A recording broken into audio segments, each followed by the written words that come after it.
दयावर कृष्ण जी भगवान अनुभव के बाद निश्चित बात है तस्वीर दृष्टि माने देखना। तीन काम अपने आप हो जाएगा। क्षीयते चास्य कर्माणि, सब कर्म नष्ट हो जाएंगे।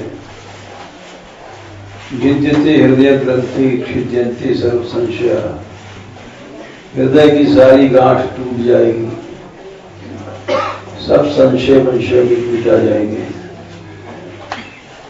भिद्यते हृदय ग्रंथि, हृदय की गांठ जब टूट गई तो संशय की पोटली खुल जाएगी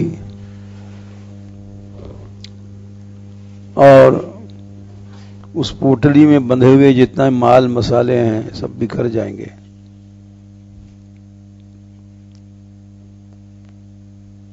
क्षीयन्ते चास्य कर्माणि, तो कर्मों को नाश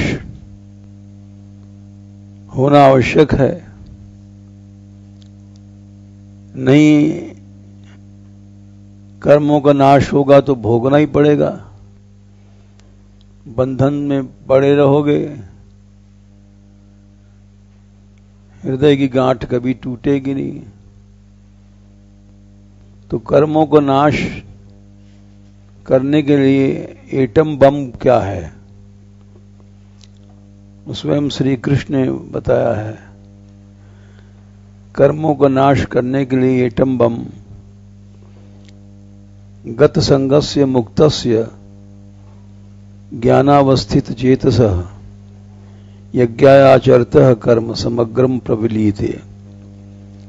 समग्रम माने पूरे के पूरे, एक भी बचेगा नहीं, संपूर्ण नाश हो जाएगा। यदि इस वाक्य का प्रयोग किया गया एटम बम का, गत संगस्य मुक्तस्य, संसार में किसी से भी बात कर रहे हो, व्यवहार कर रहे हैं, स्त्री पुत्र यही सब ज्यादा बात करते हैं, पास में आते हैं।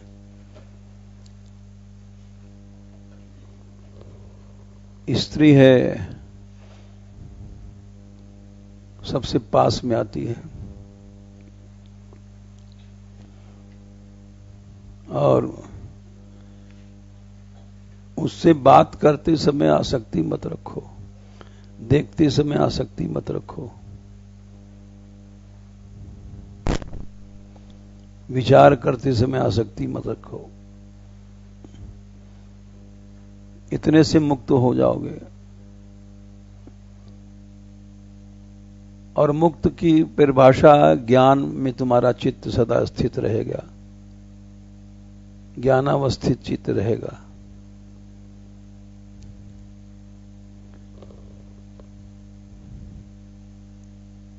और इससे क्या होगा, जितने कर्म हो तुम्हारे सब यज्ञ के लिए हो जाएंगे, भगवान के लिए। यज्ञो वै विष्णु, बिना कोश कहे सब भगवान के लिए कर्म होने लग जाएंगे। बस इतने से समग्रम प्रबलिते, संपूर्ण कर्मों का नाश हो जाएगा। कुछ मत करो, इतना ही कर लो, संपूर्ण कर्मों का नाश हो जाएगा। अनादिकाल से लाखों करोड़ों अरबों जो कर्म हैं गिनती नहीं किए जा सकते, क्योंकि तुलसीदास जी लिखे हैं एक जगह कि मेरे कर्मों को अगर भगवान भी गिनना चाहें तो नहीं गिन पाएगा, क्योंकि वे अगर समुद्र की स्याही बना करके, पृथ्वी की स्याही बना करके, घोल करके और उसको सुरतरु की लेखनी से लिखें, तऊ नहीं मीति समाप्त हो सकते। अनादिकाल से जितने कर्म हैं उनको वो भी नहीं लिख पाएंगे। उन सब की मिति हो जाएंगी, समाप्त समग्रम प्रबलिते, सब संपूर्ण रूप से नष्ट हो जाएंगे। चाहे वो अनंत हैं, उनका अंत नहीं है, लेकिन सब नष्ट हो जाएंगे। अगर हम थोड़ा ध्यान रखें, गतसंग होकर के, उससे क्या होगा, ज्ञान में चित्त अवस्थित हो जाएगा, और उस ज्ञान में अवस्थित होने से सभी कर्म भगवान के लिए होंगे। यज्ञायाचरतः कर्म समग्रम प्रबलीते, ये तीन काम एक साथ होंगे। आसक्ति हटी, और आसक्ति हटी, ज्ञान में चित्त स्थित हुआ। अभी तक आसक्ति में चित्त था,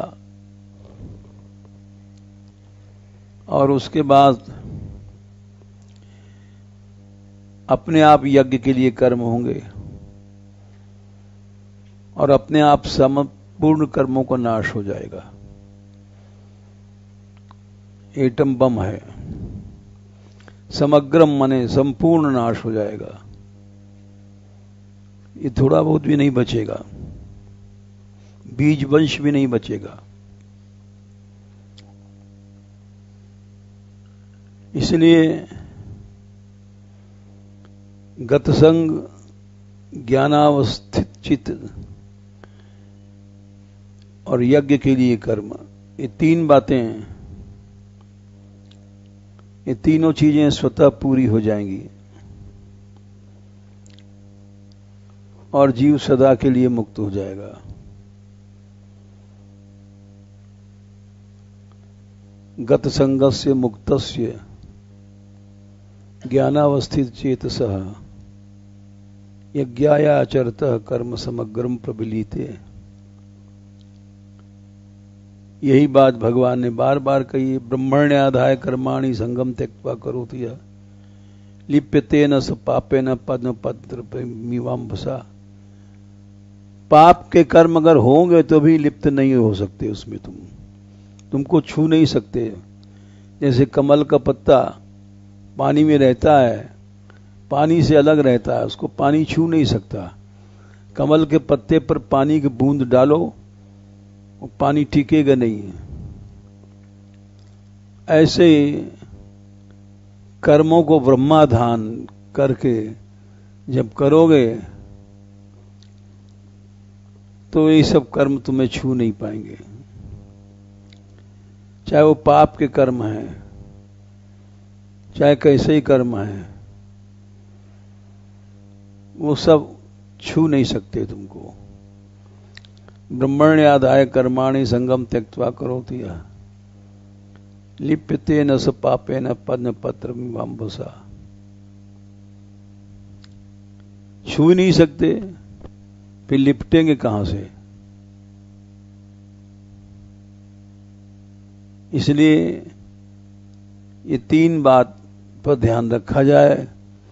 गतसंग हो जाए, ज्ञानावस्थित चित्त हो जाए, और स्वतः यज्ञ के लिए, भगवान के लिए कर्म होंगे।